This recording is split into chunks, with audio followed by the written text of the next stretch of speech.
মহাষষ্ঠীর মধ্য দিয়ে সনাতন ধর্মাবলম্বীদের সবচেয়ে বড় উৎসব দুর্গাপূজা শুরু হলো। ধূপধুঞ্চি, পঞ্চপ্রদীপ আর ঢাকের বাদ্যের তালে আসনে অধিষ্ঠিত করা হবে দেবী দুর্গাকে। বোধনের ঘট স্থাপনের মধ্য দিয়ে দুর্গাপূজার মূল আনুষ্ঠানিকতা শুরু হয়। সকাল 11:11 পর্যন্ত ষষ্ঠী তিথিতে অনুষ্ঠিত হবে দেবীর আমন্ত্রণ ও অধিবাস। শঙ্খ ও উলুধ্বনি আর ঢাকের বাদ্যে দেবীকে বরণ করছেন ভক্তরা। এই বছর সারা দেশের 33,000 মণ্ডপে শারদীয় দুর্গাপূজা অনুষ্ঠিত হবে। পূজার সার্বিক নিরাপত্তায় আনসার, পুলিশ, র্যাব, বিজিবি সহ সেনাবাহিনীর সদস্যরাও নিয়োজিত হয়েছেন। এছাড়া প্রতিটি পূজা মণ্ডপে সিসি ক্যামেরা স্থাপন করা হয়েছে। দর্শক, এই মুহূর্তে ঢাকেশ্বরী মন্দিরে আছেন সহকর্মী শিমুল খান, যুক্ত হচ্ছে তার সাথে। শিমুল, 5 দিন ব্যাপী শারদীয় দুর্গাপুজোৎসব শুরু হচ্ছে আজ। মহাষষ্ঠীর কার্যক্রমের কি কোনো খবর আপনার কাছে আছে? জানাবেন আমাদের। সাবরিনা, আপনাকে ধন্যবাদ। দীর্ঘ 1 বছর পর হিন্দু ধর্মাবলম্বীদের যে মূল পূজা, অর্থাৎ যে তাদের যে প্রধান উৎসব হচ্ছে শারদীয় দুর্গাপূজা, সেই দুর্গাপূজা মহাষষ্ঠীর মাধ্যমে কিন্তু শুরু হয়েছে। আমরা ঢাকেশ্বরী মন্দিরে রয়েছি এই মুহূর্তে। বেলতলায় আসলে তাদের যে আনুষ্ঠানিকতা, সেই আনুষ্ঠানিকতার মাধ্যমেই পূজার অনুষ্ঠান শুরু হয়েছে। যারা ভক্তগণ রয়েছেন, তারা ভক্তগণ আসলে তাদের যে মন্ত্র রয়েছে সেই মন্ত্র পাঠ করছেন। এর আগে যদি আমি একটু বলে রাখি, ষষ্ঠীর সকালে কল্যাণভঙ্গ বিহিত পূজা দিয়ে শুরু হয় পূজার আনুষ্ঠানিকতা। এখন মন্দির প্রাঙ্গণে আসলে অর্থাৎ বেলতলায় চলছে কল্পারঙ্গ বিহিত পূজা। কল্পারঙ্গ বিহিত পূজাকে বলা হয় দুর্গাপূজার মূল শুরু।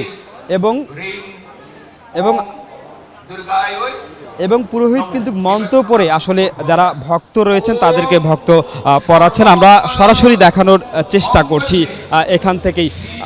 5 দিন ব্যাপী এই অনুষ্ঠানে সকাল থেকেই ষষ্ঠী পূজার মাধ্যমে শুরু হয়। সেই আনুষ্ঠানিকতা কিন্তু বেলতলার যে জায়গা রয়েছে সেখান থেকেই শুরু হয়। আমরা আপনাদেরকে দেখানোর চেষ্টা করছি।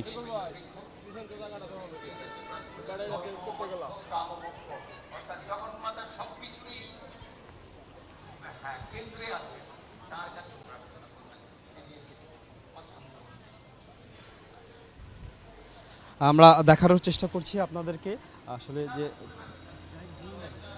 যেই পূজার যে আনুষ্ঠানিকতা, সেই আনুষ্ঠানিকতা ইতিমধ্যেই শুরু হয়ে গিয়েছে। ভক্তগণ এখানে অবস্থান করছেন, সেই দৃশ্য আমরা দেখানোর চেষ্টা করছি।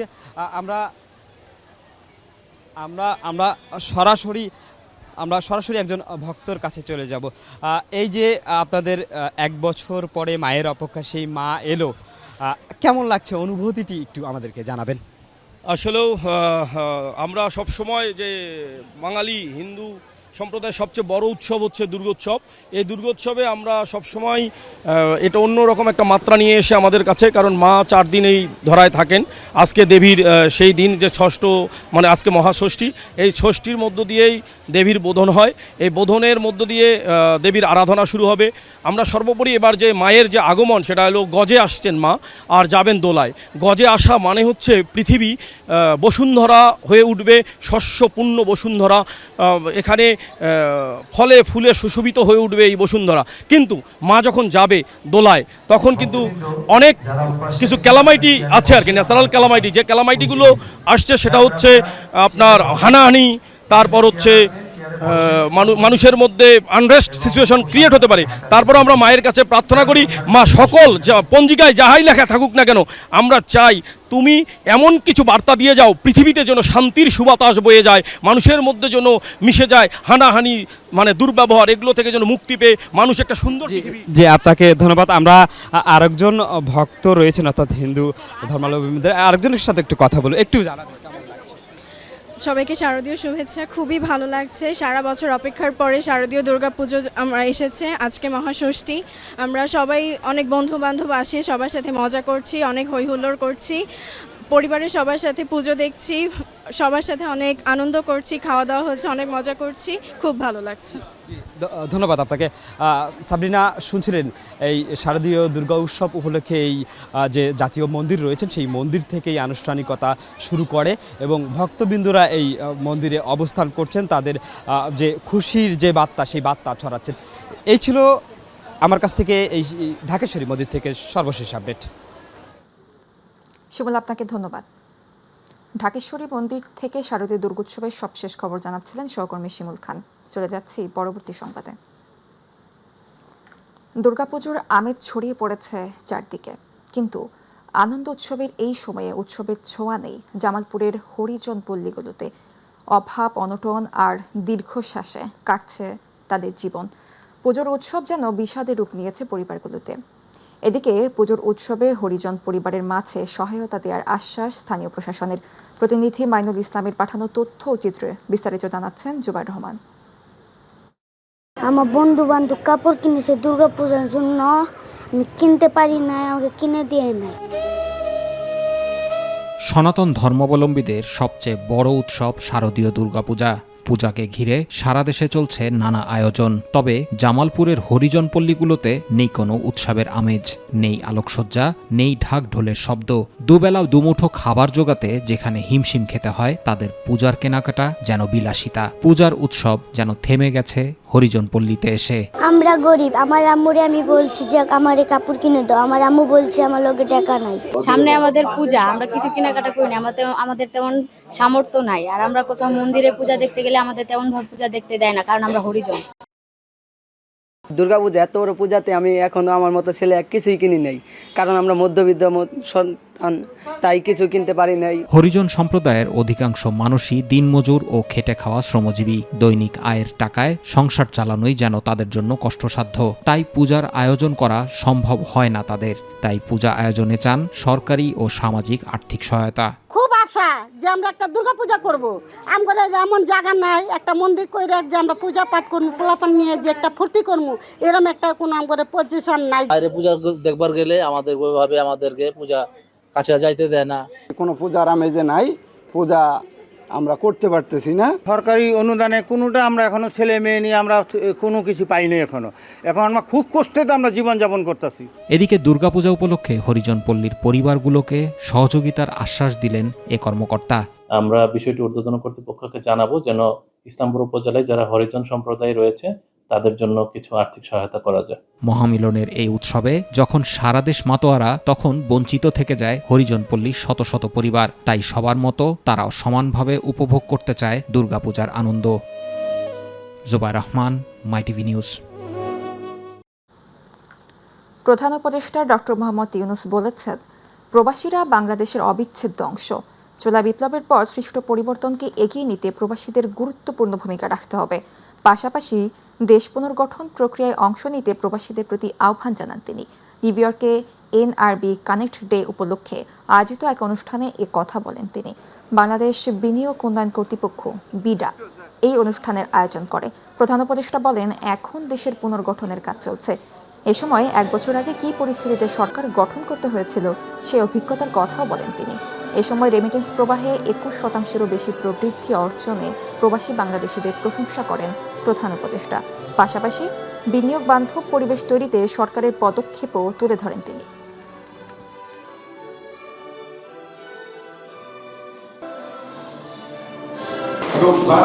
আলাপ হচ্ছে, অনেকে বিরূপ মন্তব্য করছে, কিন্তু অনেকে সন্তুষ্ট যে এটা হওয়া উচিত।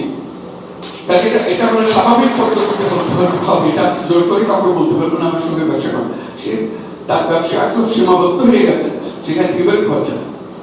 আমরা যদি তার রাস্তাটা খুলে দিই, সেও খুশি, আমরাও খুশি, কারণ সে আমার উপর দিয়ে চলাফেরা করা মানে আমার অর্থনীতি একটা বিরাট গতি সঞ্চার করা। তো সেই দিকে এই জন্য আপনাদেরকে এটা বললাম, এটা মাথার মধ্যে রাখা। কারণ আপনাদের সঙ্গে এইসব এলাকার যে রিজিওনাল অর্থনীতি যেটা বলছে, আঞ্চলিক অর্থনীতি, তাদের বন্ধু বান্ধব অনেক আছে আপনাদের কাছে। আপনারা যেরকম গুরুত্বপূর্ণ বাংলাদেশের জন্য, তারাও তাদের জন্য, তাদের দেশের জন্য গুরুত্বপূর্ণ। জুলাই আগস্টে সংঘটিত মানবতা বিরোধী অপরাধের দায়ে সাবেক প্রধানমন্ত্রী শেখ হাসিনা ও সাবেক স্বরাষ্ট্রমন্ত্রী আসাদুজ্জামান খান কামাল সহ 3 জনের বিরুদ্ধে করা মামলার মূল তদন্ত কর্মকর্তা মোহাম্মদ আলমগীরের সাক্ষ্য গ্রহণ আজ। আন্তর্জাতিক অপরাধ ট্রাইব্যুনাল 1 এর চেয়ারম্যান বিচারপতি মোহাম্মদ গোলাম মুর্তজা মজুমদারের নেতৃত্বাধীন বিচারিক প্যানেলে 54তম সাক্ষী হিসেবে এ সাক্ষ্য গ্রহণ হবে। তদন্ত কর্মকর্তা আলমগীর এ মামলার সর্বশেষ সাক্ষী। তদন্তকারী কর্মকর্তা জবানবন্দির অংশবিশেষ ও জব্দ করা ভিডিও প্রদর্শনী সরাসরি সম্প্রচার করা হবে। বেলা 11:30 থেকে সম্প্রচার হওয়ার সম্ভাবনা রয়েছে। এর আগে 24 সেপ্টেম্বর এ মামলার 22তম দিনের সাক্ষ্য গ্রহণ ও জেরা শেষ হয়। পরবর্তী সাক্ষ্য গ্রহণের জন্য আজকের এই দিন ধার্য করেন ট্রাইব্যুনাল 1।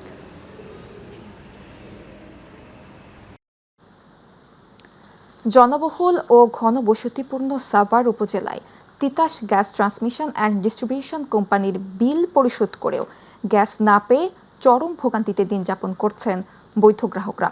কোথাও পাইপ লিকেজের সার্ভিস না করার ফলে আবার কোথাও তিতাস কর্তৃপক্ষের শুধুমাত্র গাফিলতির কারণে 16 বছর ধরে বিল দিয়েও গ্যাস পাচ্ছে না বৈধ গ্রাহকরা। কর্তৃপক্ষের গাফিলতি ও দুর্নীতির কারণে এমনটি হচ্ছে বলে অভিযোগ গ্রাহকদের। আসাদুজ্জামান খাইরুলের ক্যামেরায় বিস্তারিত। জনবহুল সাভার উপজেলার আমিনবাজার এলাকায় তিতাসের পাইপলাইনে লিকেজ থাকায় গ্যাস লাইন বন্ধ করে দেয় তিতাস কর্তৃপক্ষ। এতে গত 3 মাস ধরে চরম ভোগান্তিতে আমিনবাজার এলাকার কয়েক হাজার পরিবার। খাবারের কষ্ট ও রান্নার ঝামেলায় নিম্ন আয়ের কর্মজীবী মানুষ কর্মহীন হয়ে পড়ছে। বাড়িওয়ালারা হারাচ্ছে ভাড়াটিয়া। বাধ্য হয়ে পাকা বাড়িতে লাকড়ির চুলা ব্যবহার করছেন তারা। মনে করে চালি আনবো না নাকড়ি কিনবো না বাসা ভাড়াই দিব, অত খরচ তো আরো বেশি বেড়ে গেছে। গ্যাস না থাকায় অতিরিক্ত টাকা দিয়ে সিলিন্ডার গ্যাস, কারেন্টের চুলা এবং লাকড়ি কিনে করতে হচ্ছে রান্না। অন্যদিকে গুনতে হচ্ছে গ্যাস বিলও। বাচ্চারা স্কুলে যায়, খাবার দিতে পারি না, টিফিন বানিয়ে দিতে পারি না, নিজেরাও তো খাইতে পারি না। এই যে আন্দাবাড়ি করতে করতে যায় কামে নেয় না, আমরা তো কর্ম করে খাই, বুঝেন নাই। অন্যদিকে দীর্ঘ 16 বছর বিল পরিশোধ করেও একই অবস্থা সাভার উপজেলার দক্ষিণ গাজীরচর এলাকার আয়নাল মার্কেট, শেরালি মার্কেট, দুদুর মোড়, বটতলা ও হক মার্কেট এলাকার হাজার হাজার বৈধ গ্রাহকদের। একাধিকবার লিখিত অভিযোগ ও মানববন্ধন সহ বিভিন্ন কর্মসূচি পালন করেও সমাধান মেলেনি। 16 বছর যাবৎ আমরা বিল দিয়ে আসছি, কিন্তু নিয়মিত কোনো গ্যাস আমরা পাচ্ছি না। আমরা সিলিন্ডার দিয়েও ব্যবহার করেও আমাদের প্রতিকূল পাচ্ছি না। আমাদের অর্থনৈতিক দিক দিয়েও আমরা দুর্বল হয়ে পড়তেছি। আগের বার যেরকম সহযোগিতা করছি আমি এইবারও সহযোগিতা করব। কাজ ধরার পরে ধরেন বেকুর লাগবো, পেলুডাল লাগবো, কিংবা ওই লরি লাগবো, যা যা স্থানীয়ভাবে যা করার আমি সবই করব। তিতাস কর্তৃপক্ষ বলছেন এখনো সমস্যা খুঁজে বের করার চেষ্টা করছেন তারা। আমরা সাসপেক্ট করতেছি যে একটা বিষয়, সেগুলো চেক করবো, ঠিক আছে? সেটা করার পরে যদি না পায় সেক্ষেত্রে তো আমরা ডিস্ট্রিবিউশন নেটওয়ার্কে আরো গ্যাসের বাড়াইলে বা এরকম করলে হয়তো। যদি তিতাস কোম্পানির বৈধ গ্রাহকরা 16 বছর ধরে বিল পরিশোধ করেও পাচ্ছে না বৈধ গ্যাস, রান্না করছে চুলা কিংবা সিলিন্ডারে। অন্যদিকে কোথাও কোথাও তাদের অবহেলার কারণে লিকেজ সমস্যা সমাধান না হওয়ায় রান্না করতে পারছে না গ্যাসের চুলোয়। এ সকল গ্রাহকরা বলছেন তিতাস কর্তৃপক্ষের অবহেলা এবং দুর্নীতির ফলেই তাদের এই দুর্ভোগ। এই সমস্যা কবে সমাধান হবে সেই অপেক্ষায় এ সকল বৈধ গ্রাহকরা। আসাদুজ্জামান খাইরুল, মাই টিভি, সাভার। দুঃখিত, দেখছিলেন আসাদুজ্জামান খাইরুলের রিপোর্ট। সপ্তের সড়ক সিমনা ব্রাহ্মণবাড়িয়া 9 কিলোমিটার দৈর্ঘ্যের এই সড়ক শুধু ব্রাহ্মণবাড়িয়া সদরের সাথে বিজয়নগর উপজেলার দূরত্বই কমায়নি, ভূমিকা রাখছে স্থানীয় কৃষি, শিক্ষা ও অর্থনীতিতে। সৌন্দর্য বর্ধন ও পথচারীদের ছায়ার কথা বিবেচনা করে সড়কটির 2 পাশে 9 কিলোমিটার জুড়ে ঋতুভিত্তিক ফুল গাছের চারা রোপণ করা হয়েছে। ফলে প্রকৃতির রঙে রঙিন হবে সিমনা ব্রাহ্মণবাড়িয়া সড়ক। প্রতিনিধি নুরুল আরাফাতের তথ্যচিত্রে আরও জানাচ্ছেন আতিকুর রহমান তিতাস। 2023 সালের শেষের দিকে চালু হওয়া সিমনা ব্রাহ্মণবাড়িয়া সড়কটি ব্রাহ্মণবাড়িয়া সদর ও বিজয়নগর উপজেলার মধ্যে সরাসরি যাতায়াতের দূরত্ব ও সময় অনেকাংশে কমিয়েছে। আগে যেখানে আখাউড়া কিংবা সরাইল হয়ে 35 কিলোমিটার পথ পাড়ি দিতে হতো, এখন সরাসরি সড়ক চালু হওয়ায় দুর্ভোগ কমেছে সাধারণ মানুষের। এই সড়কটি শুধু যাতায়াতের জন্য নয়, বর্ষাকালে হাওরের স্বচ্ছ জলরাশির সঙ্গে নীল আকাশের মিতালি দেখতে দর্শনার্থীদের জন্য জনপ্রিয় পর্যটন স্পটে পরিণত হয়েছে। এই সড়কটি সিমনা সড়কে যে সুন্দর একটা পরিবেশ আছে, যেটা হাওরের উপর দিয়ে গেছে, এই পরিবেশগুলো এত ভালো হয়েছে যে মানুষ বিভিন্ন জায়গা থেকে মানুষ অনেক দূর দূরান্ত থেকে মানুষ এখানে ঘুরতে আসে।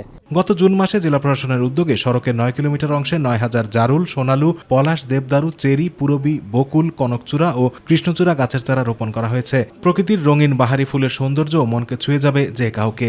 গাছগুলো যখন বড় হবে মানুষ বসবে, আর বিভিন্ন ফুলের গাছ তো অনেক ভালো লাগবে। ফুল ফুটছে দেখলাম কয়েকটা, অনেক ভালো লাগতেছে। আরো যখন বড় হবে আরো ভালো লাগবে। এই গাছগুলো বড় হোক এবং এই গাছগুলোর সৌন্দর্যে আমরা বিমোহিত হতে চাই। সিমনা ব্রাহ্মণবাড়িয়া সড়কটি পরিদর্শন করে এর সৌন্দর্যে মুগ্ধ প্রশাসনের কর্মকর্তারাও। আমাদের আসলে সেরকম যাওয়ার মতো জায়গা নাই যেখানে কিনা আমাদের ব্রাহ্মণবাড়িয়াবাসী হচ্ছে একটা ভালো সময় কাটাতে পারে। আমরা একটা উদ্যোগ নিয়েছি গাছ লাগানোর জন্য, দুই পাশে গাছ দুই পাশে থাকবে, যাতে অ্যাটলিস্ট একটা সৌন্দর্য বৃদ্ধি পায়। সেই সাথে গাছটা এমনিতে একটা প্রাকৃতিকভাবে একটা গুরুত্ব বহন করে। গাছের পরিচর্যা অবশ্যই প্রয়োজন। আমার মনে হয় যে অনেক ক্ষেত্রে এই পরিচর্যা নেওয়ার পরেও সংকট হয়। তা আমি এই ব্যাপারটা যেন আরো ভালো মতো দেখে সে বিষয়ে নির্দেশনা প্রদান করছি। স্বপ্নের সড়ক সিমনা ব্রাহ্মণবাড়িয়া প্রকৃতির সৌন্দর্যে ভরে উঠছে, আর্থসামাজিক উন্নয়নের পাশাপাশি নান্দনিক রূপে রাঙিয়ে তুলবে এই অঞ্চলকে। আতিকুর রহমান তিতাস, মাই টিভি। এবারে গ্রাম বাংলার খবর।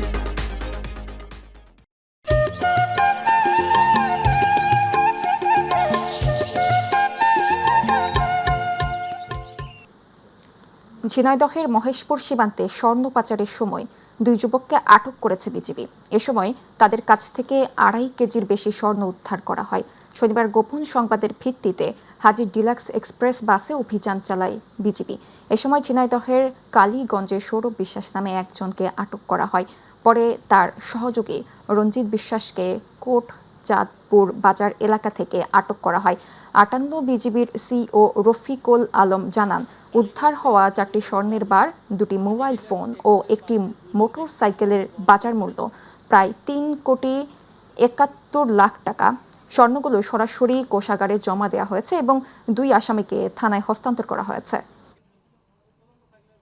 গাজীপুরের সাফারি পার্কে গভীর রাতে অবৈধ অনুপ্রবেশের দায়ে 11 জনকে আটক করে পুলিশে সোপর্দ করেছে পার্ক কর্তৃপক্ষ। পরে তাদের শ্রীপুর থানা পুলিশের কাছে হস্তান্তর করা হয়। আটককৃতরা স্থানীয় কারখানা সহ বিভিন্ন প্রতিষ্ঠানে কর্মরত বলে জানান গাজীপুর সাফারি পার্কের ভারপ্রাপ্ত কর্মকর্তা সহকারী বন সংরক্ষক তারেক রহমান। তিনি জানান, বিভিন্ন সময় গাজীপুর সাফারি পার্কে চুরির ঘটনা ঘটেছে। এতে পার্কের মূল্যবান দুর্লভ প্রাণী ও বিভিন্ন গুরুত্বপূর্ণ মালামাল খোয়া গেছে। এসব ঘটনায় মামলাও হয়েছে। এরপর থেকেই চুরি ঠেকানো সহ পার্কের নিরাপত্তা বাড়াতে পার্কের কর্মকর্তা ও কর্মচারীর সমন্বয়ে রাতে পাহারার ব্যবস্থা করা হয়েছে। এ বিষয়ে শ্রীপুর থানার ভারপ্রাপ্ত কর্মকর্তা মোহাম্মদ আব্দুল বারিক জানান, পার্ক কর্তৃপক্ষ এদের 11 জনের বিরুদ্ধে মামলা করেছেন। সিরাজগঞ্জের চৌহালি উপজেলায় যমুনা নদীর বিভিন্ন পয়েন্টে অবৈধভাবে বালু উত্তোলনের অভিযোগে অভিযান চালিয়েছে নৌপুলিশ। শনিবার উপজেলার উমারপুর ইউনিয়নের ভূতের মোড় এলাকায় এই অভিযান পরিচালিত হয়। অভিযানে 2টি বালুবাহী বলগেট নৌকা আটক করা হয়। জব্দকৃত মালামালের আনুমানিক মূল্য প্রায় 30 লাখ টাকা বলে জানিয়েছে পুলিশ। পরে নৌকার মালিকদের বিরুদ্ধে নিয়মিত 2টি মামলা দায়ের করা হয়েছে। এছাড়া একই দিনে যমুনা নদী থেকে 50 পিস চাইনা জাল উদ্ধার করে ধ্বংস করা হয়। নৌ পুলিশের ইনচার্জ ফিরোজ উদ্দিন বলেন, অবৈধ বালু উত্তোলনের বিরুদ্ধে নিয়মিত অভিযান অব্যাহত থাকবে। রংপুরের পীরগাছায় পশ্চিম ব্রাহ্মণীকুণ্ডা গ্রামে মাসুদ রানা হত্যার মূল রহস্য উদ্ঘাটন করেছে পুলিশ। মূলত ইয়াবা বিক্রির টাকা ভাগাভাগি নিয়ে বন্ধুর ইটের আঘাতে খুন হন মাসুদ রানা। 1 সপ্তাহের মধ্যে পীরগাছা থানা পুলিশের তথ্য প্রযুক্তি ব্যবহার করে মূল ঘাতক সহ 4 জনকে গ্রেফতার করে। এদের মধ্যে 2 জন দোষ স্বীকার করে আদালতে জবানবন্দি দেন। বাকি 2 জনকে রিমান্ড শেষে আদালতে পাঠানো হয়েছে। শনিবার এক প্রেস ব্রিফিংয়ে এসব তথ্য দেন রংপুরের সহকারী পুলিশ সুপার আসিফা আফরোজ আদরি। কুড়িগ্রামে যথাযোগ্য উৎসাহ উদ্দীপনার মাঝে র্যালি ও আলোচনা সভার মধ্য দিয়ে বিশ্ব পর্যটন দিবস পালিত হয়েছে। সকালে একটি র্যালি জেলা প্রশাসক কার্যালয় চত্বর থেকে বের হয়ে শহরের প্রধান সড়ক প্রদক্ষিণ শেষে সেখানে এসে সমাপ্ত হয়। পরে জেলা প্রশাসকের সম্মেলন কক্ষে আলোচনা সভায় জেলা প্রশাসক সিফাত মেহনাজের সভাপতিত্বে বক্তব্য রাখেন অতিরিক্ত পুলিশ সুপার মুক্তারুজ্জামান, অতিরিক্ত জেলা প্রশাসক আসাদুজ্জামান, অতিরিক্ত জেলা প্রশাসক জেনারেল হাসপাতালের তত্ত্বাবধায়ক doctor Nure Newaz, deputy civil surgeon doctor Ano Mohaimen Rasel, সদর উপজেলা নির্বাহী কর্মকর্তা ইসমাইল হোসেন, কুড়িগ্রাম প্রেস ক্লাবের সাধারণ সম্পাদক মাহফুজার রহমান খন্দকার সহ অন্যান্যরা। অন্তর্বর্তীকালীন সরকারকে নস্যাৎ করতে পরিকল্পিত প্রচেষ্টা চলছে বলে মন্তব্য করেছেন বিএনপি সিনিয়র যুগ্ম মহাসচিব রুহুল কবির রিজভী। তিনি বলেন, প্রশাসনের বিভিন্ন স্তরে আওয়ামী লীগের দোসররা অবস্থান করছে, তারা গোপনে বিভিন্ন ষড়যন্ত্র করছে, কিন্তু সরকার তাদের বিরুদ্ধে ব্যবস্থা নিচ্ছে না। শনিবার রূপগঞ্জে আওয়ামী সন্ত্রাসীদের হামলায় আহত ছাত্রদলের সাবেক নেতাকে আমরা বিএনপি পরিবার এর পক্ষ থেকে সহায়তা প্রদান শেষে তিনি এসব কথা বলেন। ঢাকার ধামরায়ে ৩১ দফা বাস্তবায়নে আলোচনা সভা ও মতবিনিময় সভা অনুষ্ঠিত হয়েছে পৌরসভার টি&টি গোয়ারিপাড়া খেলার মাঠে শুক্রবার রাত ৮টায় অনুষ্ঠিত হয়। সভায় ২ নং ওয়ার্ড বিএনপির সভাপতি জাহাঙ্গীর আলমের সভাপতিত্বে প্রধান অতিথি হিসেবে উপস্থিত ছিলেন সদস্য সচিব নির্বাহী কমিটি বিএনপি ও সভাপতি ধামরাই উপজেলা বিএনপি তমিসউদ্দিন। বিশেষ অতিথি হিসেবে উপস্থিত ছিলেন সিনিয়র যুগ্ম সম্পাদক ঢাকা জেলা বিএনপি শামসুল ইসলাম ও ভারপ্রাপ্ত সভাপতি ধামরাই পৌর বিএনপি আতিকুর রহমান আতিক সহ উপস্থিত ছিলেন পৌর বিএনপি অঙ্গ সংগঠনের নেতৃবৃন্দ। বরিশাল মহানগর বিএনপির ৩০টি ওয়ার্ডের নেতা কর্মীদের সাথে মতবিনিময় সভা অনুষ্ঠিত হয়েছে। নগরীর অশ্বিনী কুমার টাউন হলে মহানগর বিএনপির সিনিয়র যুগ্ম মহাসচিব আফরোজা খানম নাসরিনের সভাপতিত্বে বিশেষ অতিথি ছিলেন কেন্দ্রীয় বিএনপি নেতা সাইফুল ইসলাম, মহানগর বিএনপির যুগ্ম আহ্বায়ক মুসা কাজল, হালিম মৃধা, জহিরুল ইসলাম লিটু, সদস্য নওশাদ নান্টু সহ ৩০টি ওয়ার্ড বিএনপির বিভিন্ন পর্যায়ের নেতৃবৃন্দরা উপস্থিত ছিলেন।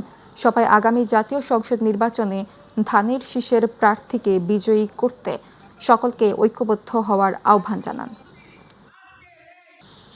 ব্রাহ্মণবাড়িয়ার ভারপ্রাপ্ত চেয়ারম্যান তারেক রহমানের নির্দেশনায় বিভিন্ন পূজা মণ্ডপ পরিদর্শন করেছেন জেলা বিএনপি ও অঙ্গ সহযোগী সংগঠনের নেতৃবৃন্দ। শনিবার বিএনপি নেতৃবৃন্দ শহরের বিভিন্ন পূজা মণ্ডপ পরিদর্শন করে শারদীয় দুর্গোৎসব শান্তিপূর্ণভাবে উদযাপনের সকল ধরনের সহযোগিতার আশ্বাস দেন। এ সময় জেলা বিএনপির সহসভাপতি জসিম উদ্দিন রিপন, যুগ্ম সম্পাদক মাইনুল হোসেন চপল, ক্রীড়া সম্পাদক মইনুল হোসেন, জেলা যুবদলের সাধারণ সম্পাদক শরীফ নূর, সদর উপজেলা যুবদলের যুগ্ম আহ্বায়ক মুহিবুল ইসলাম ডিকন, ৮ নং ওয়ার্ড বিএনপির সিনিয়র সহ সভাপতি হাফিজুর রহমান, যুগ্ম সম্পাদক আমানুল্লাহ ভুইয়া, শামীম সহ অন্যান্যরা উপস্থিত ছিলেন। টাঙ্গাইলের ঘাটাইল উপজেলায় আসন্ন সনাতন ধর্মাবলম্বীদের বৃহৎ উৎসব শারদীয় দুর্গোৎসব উপলক্ষে ৭১টি পূজা মণ্ডপে ৩৫.৫ টন জিআর চাল বরাদ্দ দেওয়া হয়েছে। শনিবার উপজেলা প্রশাসন আয়োজিত উপজেলা নির্বাহী কর্মকর্তা আবু সাইদের সভাপতিত্বে প্রতিটি পূজা মণ্ডপে ৫০০ কেজি করে চাল বিতরণ করা হয়।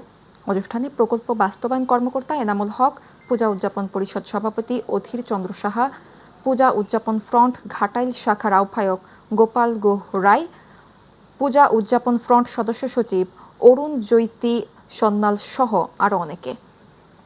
বিএনপির ভারপ্রাপ্ত চেয়ারম্যান তারেক রহমানের নির্দেশে রাজশাহী বাঘা উপজেলার অর্ধশতাধিক মণ্ডপ ও মন্দিরে হিন্দু সম্প্রদায়ের প্রধান উৎসব শারদীয় দুর্গাপূজা উপলক্ষে অনুদান দিয়েছে প্রবাসী বিএনপি নেতা আমিনুল ইসলাম মিঠু। এ উপলক্ষে শনিবার বাঘার চণ্ডীপুর বাজারে এক আলোচনা সভার আয়োজন করা হয়। অনুষ্ঠানে সভাপতিত্ব করেন হামিদুল ইসলাম। আলোচনা সভা শেষে বাঘার মণ্ডপ ও মন্দির কমিটির প্রতিনিধিরা অনুদানের অর্থ গ্রহণ করেন। সিলেটের সনাতন ধর্মাবলম্বীর সবচেয়ে বড় উৎসব দুর্গাপূজা উপলক্ষে উপহার স্বরূপ নগদ অর্থ বিতরণ করা হয়েছে। সিলেট মহানগর স্বেচ্ছাসেবক দলের সদস্য সচিব আফসর খানের সার্বিক সহযোগিতায় উপহার বিতরণকালে প্রধান অতিথি ছিলেন সিলেট মহানগর বিএনপির ভারপ্রাপ্ত সভাপতি রেজাউল হাসান কায়েস লুদি। এ সময় নগরীর করের পাড়াস্থ শ্রী শ্রী লোকনাথ মন্দিরের সভাপতি অরবিন্দ দাসয়ের সভাপতিত্বে প্রধান বক্তা ছিলেন মহানগর বিএনপির সাধারণ সম্পাদক ইমদাদ হোসেন চৌধুরী, সিলেট মহানগর ছাত্রদলের সভাপতি সুদীপ জ্যোতি, এস মিনহাজ পাঠান সহ আরও অনেকে। গাজীপুরের কালিয়াকৈর উপজেলার মধ্যপাড়া ইউনিয়নের ৩ নং ওয়ার্ডে বিএনপির উদ্যোগে এক কর্মী সভা হয়েছে। শনিবার উপজেলার উত্তর লস্কর চালা স্কুল মাঠে এ কর্মী সভায় বিপুল সংখ্যক নেতাকর্মী অংশগ্রহণ করেন। মধ্যপাড়া ইউনিয়ন বিএনপির আহ্বায়ক শফিকুল আলমের সভাপতিত্বে ও আব্বাস আলী শিকদারের সঞ্চালনায় প্রধান অতিথি হিসেবে বক্তব্য রাখেন গাজীপুর জেলা বিএনপির সদস্য সচিব ডক্টর ব্যারিস্টার চৌধুরী ইশরাক আহমেদ সিদ্দিকী। এ সময় আরও বক্তব্য রাখেন উপজেলা বিএনপির আহ্বায়ক নুরুল ইসলাম শিকদার ও সদস্য সচিব এম আনোয়ার হোসেন সহ উপজেলা বিএনপি ও অঙ্গ সংগঠনের স্থানীয় নেতারা। কুষ্টিয়া সাংবাদিক ইউনিয়ন KUJ-এর সাধারণ সভা হয়েছে। শনিবার কুষ্টিয়া শিল্পকলা একাডেমি মিলনায়তনে সাধারণ সভায় প্রধান অতিথির বক্তব্য রাখেন বাংলাদেশ ফেডারেল সাংবাদিক ইউনিয়নের ভারপ্রাপ্ত সভাপতি ওবাইদুর রহমান শাহিন। প্রধান বক্তা হিসেবে বক্তব্য রাখেন বাংলাদেশ ফেডারেল সাংবাদিক ইউনিয়নের মহাসচিব কাদের গনি চৌধুরী। কুষ্টিয়া সাংবাদিক ইউনিয়নের সভাপতি আব্দুর রাজ্জাক বাচ্চুর সভাপতিত্বে ও সাধারণ সম্পাদক শামীমুল হাসান অপুর সঞ্চালনায় আলোচনায় অংশ নেন BFUJ-এর দফতর সম্পাদক আবু বকর, কুষ্টিয়া প্রেস ক্লাবের সভাপতি আল মামুন সাগর সহ স্থানীয় সাংবাদিক নেতৃবৃন্দরা। গাইবান্ধায় বালাসী ঘাটে ব্রহ্মপুত্র নদীতে টানেল নির্মাণের দাবিতে মানববন্ধন কর্মসূচি পালন করেছে বিভিন্ন সংগঠনের নেতৃবৃন্দ। গাইবান্ধা শহরের ডিবি রোডে অনুষ্ঠিত বালাসী ঘাট থেকে বাহাদুরাবাদ পর্যন্ত টানেল নির্মাণ বাস্তবায়ন কমিটির আহ্বানে এই কর্মসূচি পালন করা হয়। এ সময় বক্তব্য রাখেন টানেল নির্মাণ বাস্তবায়ন কমিটির আহ্বায়ক অ্যাডভোকেট আশরাফ আলী, বাসদ নেতা কাজী আবু রাহেনুল্লাহ, গোলাম রব্বানী, ইলিয়াস হোসেন, অ্যাডভোকেট মুস্তফা মনিরুজ্জামান। মাগুরার শালিখা উপজেলার চতুরবাড়িয়া বাজার ও তালখড়ি বাজারে পৃথক সভা অনুষ্ঠিত হয়েছে। অনুষ্ঠানে প্রধান অতিথি ছিলেন বিশিষ্ট কৃষি বিজ্ঞানী ডক্টর আলী আফজাল। পথসভায় ডক্টর আলী আফজাল কৃষির আধুনিকায়ন, গ্রামীণ অর্থনীতির অগ্রগতি এবং কৃষকদের জীবনমান উন্নয়নে করণীয় বিষয়ে সাধারণ মানুষের সঙ্গে মতবিনিময় করেন। তিনি বলেন, বাংলাদেশের সামগ্রিক উন্নয়নে কৃষি খাতের গুরুত্ব অপরিসীম।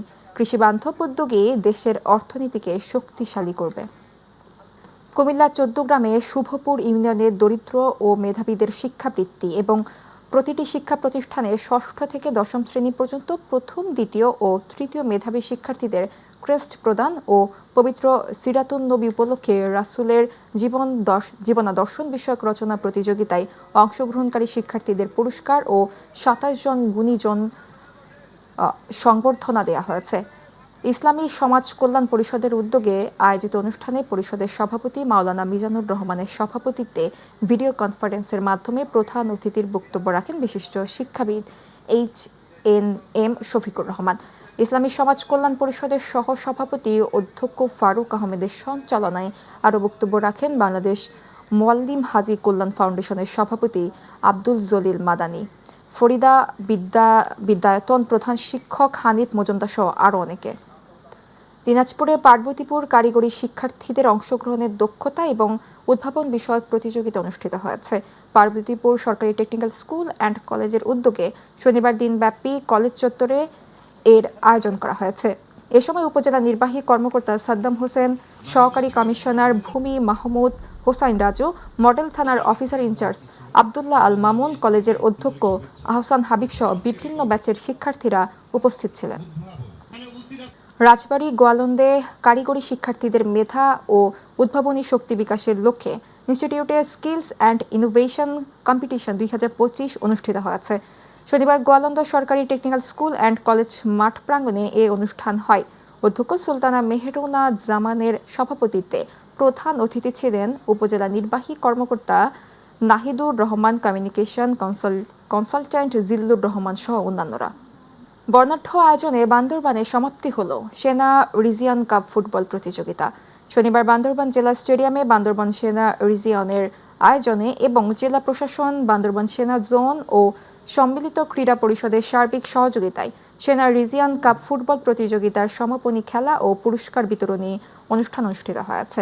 খেলা শেষে বিজয়ী ও রানার আপ দলের মাঝে পুরস্কার প্রদান করেন অতিথিরা। এ সময় খেলায় প্রধান অতিথি ছিলেন বান্দরবান সেনা রিজিয়নের commander brigadier general SM Rakib Ibne Rezwan. Faridpur 4 আসনে ভাঙ্গা উপজেলার আলগি ও হামিরুদি ইউনিয়ন দুটিকে ফরিদপুর 2 আসনে সংযুক্তির প্রতিবাদে এক সংবাদ সম্মেলন করেছে প্রবাসী রেমিটেন্স যোদ্ধারা। গতকাল সৌদি আরবের জেদ্দার আল হেলাল হোটেল আয়োজিত রেমিটেন্স যোদ্ধা পরিবারের সভাপতি জামাল হোসেনের সভাপতিত্বে বক্তারা বলেন, তাদের অঞ্চলে জনগণের সাংবিধানিক অধিকার প্রতিষ্ঠার জন্য দুটি ইউনিয়নকে বিচ্ছিন্ন করলে জনগণ ক্ষতিগ্রস্ত হবে। এ সময় আরও বক্তব্য দেন সংগঠনের সাধারণ সম্পাদক রবিউল আলম, প্রবাস সম্পাদক আরাফাত রহমান আলী হোসেন।